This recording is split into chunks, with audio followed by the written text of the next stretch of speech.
For me, the key phrases in punting: flexibility of the punting motion. Okay.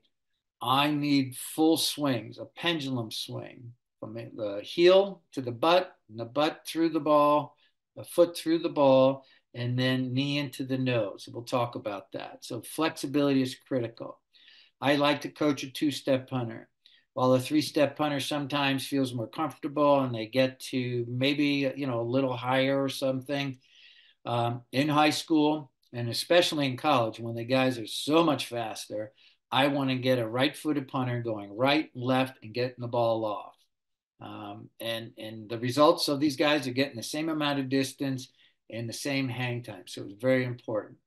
In high school, I really like to get the guys with the hands out front, arms extended for the snapper. We don't always have good snappers, so we want the snapper to be able to snap the ball and have a target to where he's snapping.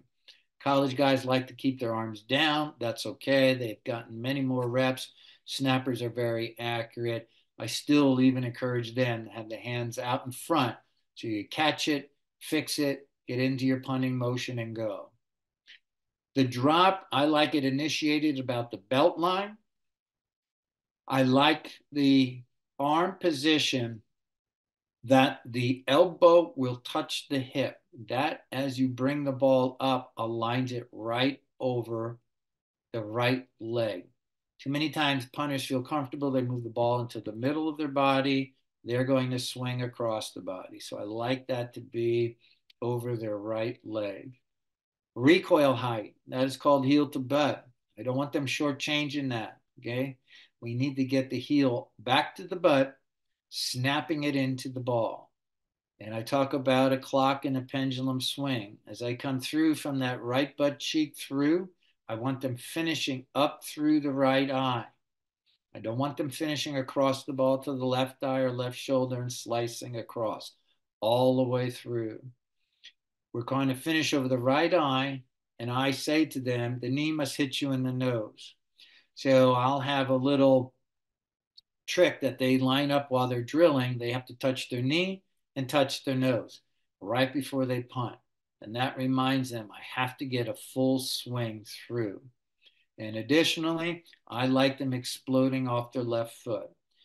I want them to swing so hard that they get pulled off their left foot, not jump off it. I don't want that left foot staying in place. Again, we're going to cause hip and thigh injuries with that. Starting punting position, I like my right foot back behind about halfway to my left foot. Both toes are pointed in the direction of the punt. We're calling for a middle punt. If I was calling for a left punt, I'd have him pointing left, and I have him pointing right for a right punt. I don't care, and some coaches get a little worried about this, that their punter is turned, and that gives them the direction of the punt to the opposition. I'm saying that punter puts the ball on the right 10-yard line in the corner based on his correct position. We have the left side of our line hinging down and trapping that person in the right corner.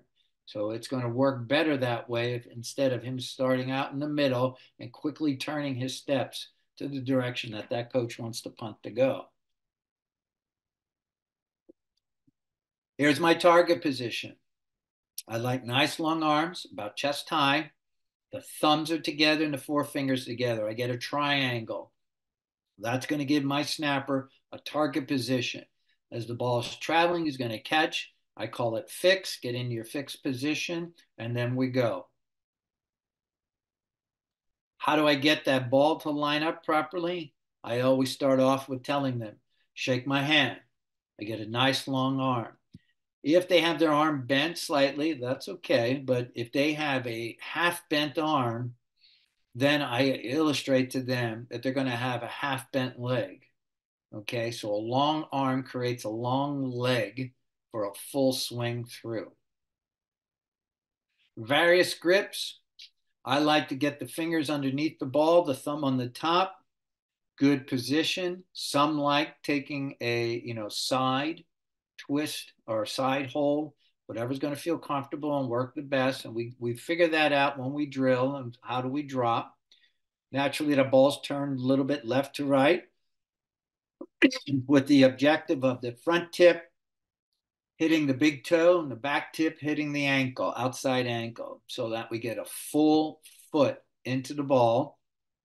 And we're going to get two panels of the ball, the foot making contact with two panels. My first step, regular step, not too far, stay in control, right?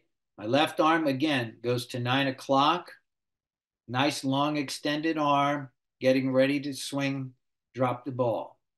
I got a high recoil on the right side here. Arm still staying at left. In this, he's practicing and holding it still. Sometimes we can get a little higher. That would be great. But if not, we want to get at least knee high in that recoil coming through. As we finish, we're going to get that knee to the nose. It's a little exaggerated here, but that's what we're trying to do. On the right side is a little more natural, nice balanced arms. We're coming off that left foot from power. I like the toe pointed. So we're always talking about pointing the toe down the field. Once I get about chest high, I can start pointing that toe into the sky, toe up, that I see the spikes. But I really don't want to see spikes on a punt until I come through to about beltline height, and then we're finishing through up into the sky. Here's toe to the sky, knee to the nose. As I come down, right, he stayed in a pendulum swing. He was over his right eye. Now he's coming back down. He's not crossing over to his left shoulder or left eye. He's landing back down. Hands are balanced. So how do we get a good drop? I talk about pulling the arm away. So once we're in a position, I don't want that ball to be dropped by an influence of the wrist, by pushing it or tossing it. I'm just going to open my fingers, pull the arm away, and end up behind my body.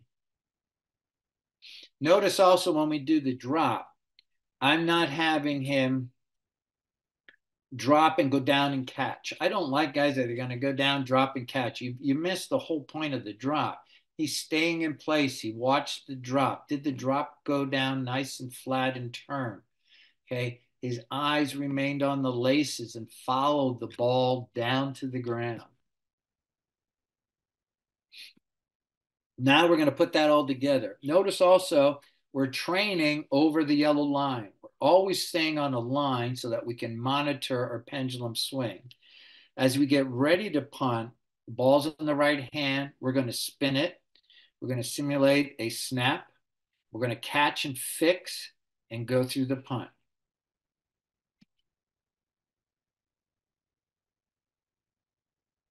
And that ball landed right on the line. Catch and fix. 1, 2. Down on the line. All right, how do we build some muscle memory with all of this? So we're going to work on, go. Let me see, I don't that one. Come on back. Jumping around me. Go. Let me finish. Okay, now this will work. Go. All right, so we're indoors and we're practicing. Again, this is called pause and punt. We take one step, 2 step. Go. Okay. Straight line. 1, 2. Nice 9 o'clock, high recoil, but right butt cheek, and we're snapping through, pointing the toe. Now we're going to move into a full punt. 1, 2, up and down off of that left foot. We had this one in the first presentation. This is a hanging ball drill to build muscle memory. I'm trying to reach my toe to that height of the ball, teach myself that I need to finish up that high when I'm finishing my punt. The ball should be about 2 to 3 inches from his head.